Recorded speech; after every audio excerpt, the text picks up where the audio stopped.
Indonesia is a chain of over 17,000 islands spread across the equator in Southeast Asia. But here's a twist. It's also home to over 230 million Muslims, the most in the world. So how did Islam get here? Was it conquest? Missionaries? Local revolutions? Let's trace it back. The spread of Islam to Indonesia wasn't through war, it was through trade.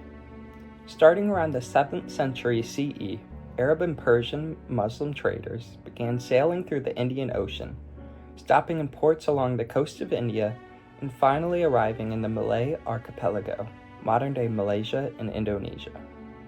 By the 12th century, Muslim traders were not just doing business, they were living in port cities like Asa and Pasai. These traders brought not just spices and silks, but Islamic ideas, values, and cultures. Over time, local rulers started converting to Islam, especially in northern Sumatra and later on Java. Why? Because converting meant better trade relationships with wealthy Muslim merchants and neighbors. And once a king converted, it usually spread fast. You didn't have to convert, but doing so gave you a royal favor, prestige, and access to a growing Islamic identity. By the 1400s and 1500s, Islamic sultanates like Demak and Asa were flourishing. Islam became deeply embedded in local politics, art, and identity. But Indonesian Islam didn't look like Middle Eastern Islam. It blended with older traditions, Hindu-Buddhist beliefs, local animism, and tribal customs.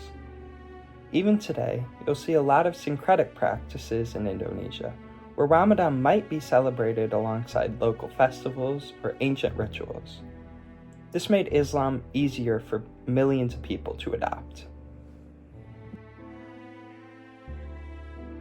When the Dutch arrived in the 1600s, they ruled the islands for over 300 years. Ironically, while trying to suppress Islamic leaders, they helped unify the Indonesian identity, one by, at that point, was largely Muslim. When Indonesia gained independence in 1945, Islam was already a powerful cultural glue holding the diverse archipelago together.